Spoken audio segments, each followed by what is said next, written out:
Seigneur, pourquoi l'amour me fait autant souffrir? Ça, ce sont les questions que beaucoup se posent en murmurant et dans leur cœur. L'amour qui est censé bâtir, qui est censé guérir, qui est censé élever, est l'endroit où beaucoup saignent et souffrent véritablement. Dans cette vidéo, nous allons parler de ça en profondeur et tu verras que Dieu ne t'a pas créé pour souffrir dans l'amour. Il t'a créé pour aimer et être aimé en retour. Salut, c'est Donald, j'espère que tu vas super bien et que tout se passe bien pour toi là où tu es actuellement. Si tu ne me connais pas encore, même comme je sais que beaucoup me connaissent déjà, moi c'est Donald. Sur cette chaîne, je te parle de tous les sujets bibliques qui vont t'aider à grandir dans ta foi, qui vont t'aider à t'améliorer, à devenir une meilleure personne et qui va t'aider aussi à atteindre les objectifs et les buts que Dieu a fixés pour toi.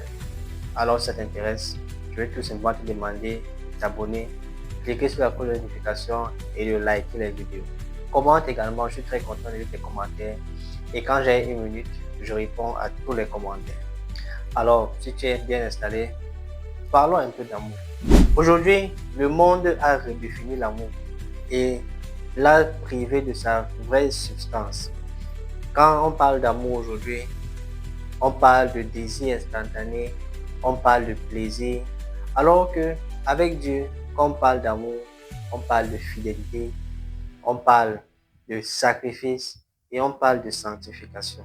Et quand on construit l'amour sans la base qui est Dieu, cet amour finit par s'effondrer après la première secousse.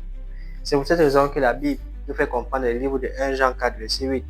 Celui qui n'aime pas n'a pas connu Dieu, car Dieu est amour.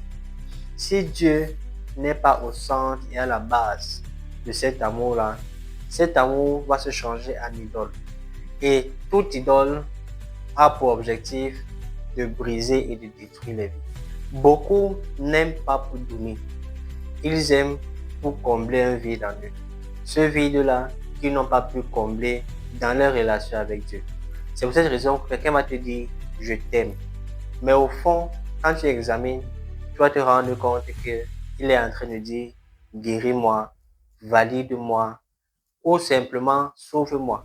Mais tu dois savoir que seul Jésus a la capacité de sauver un cœur brisé.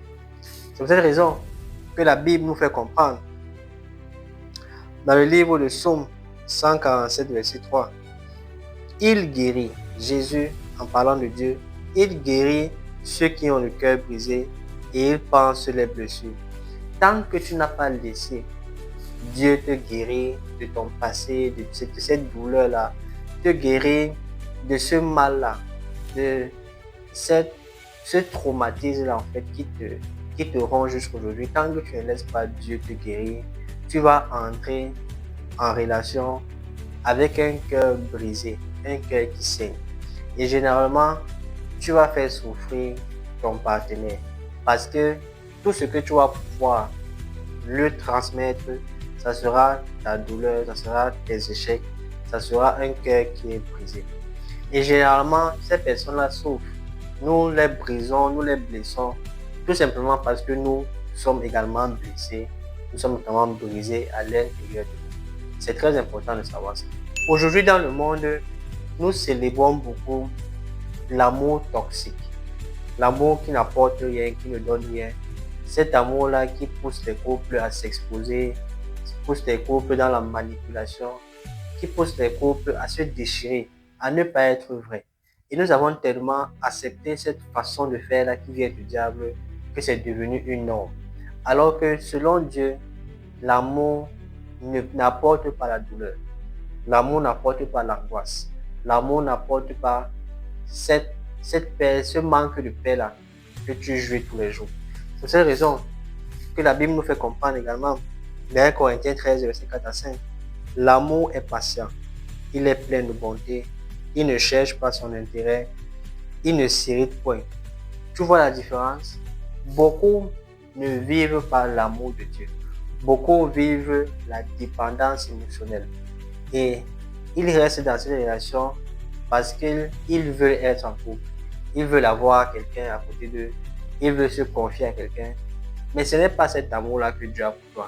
Dieu veut te libérer de ça et te permettre d'entrer dans cette paix-là, cette joie dont tu as besoin pour être épanoui et pour réaliser les plans qu'il a fixés pour toi sur cette terre. Et je vais te dire quelque chose de très important.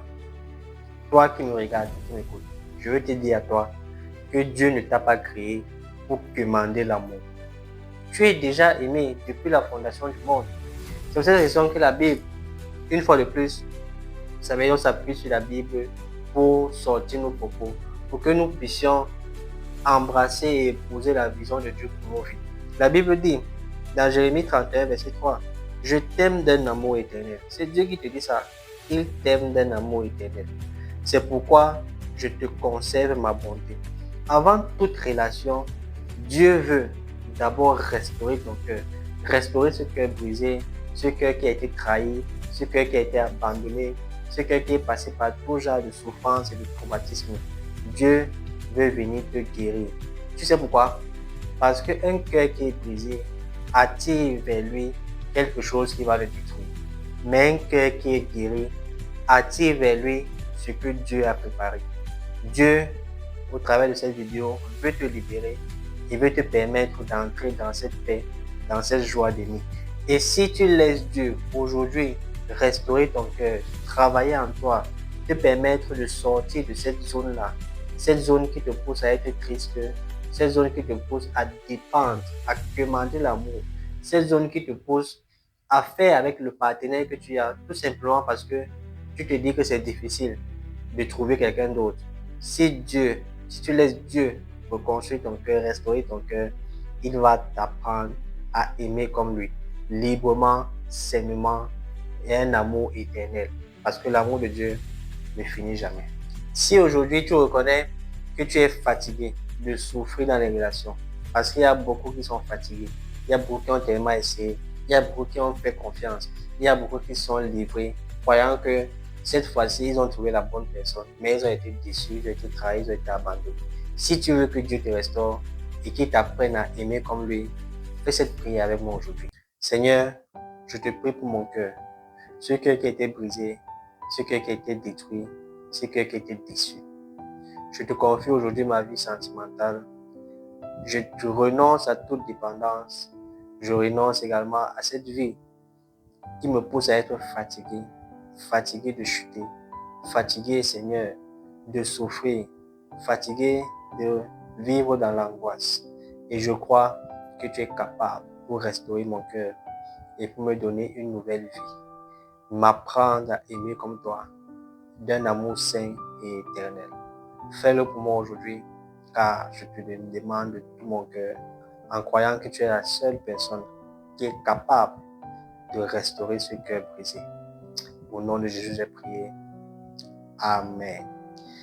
Si cette prière t'a touché, je vais tout simplement te demander d'écrire Amen en commentaire. Partage la vidéo à quelqu'un qui ça peut être très utile. Ne sois pas guéri seul. Partage également pour que les autres soient également guéris. Abonne-toi si ce n'est pas encore fait. Parce que ici, nous parlons de Dieu, nous parlons de guérison, nous parlons de restauration. Que Dieu te bénisse puissamment.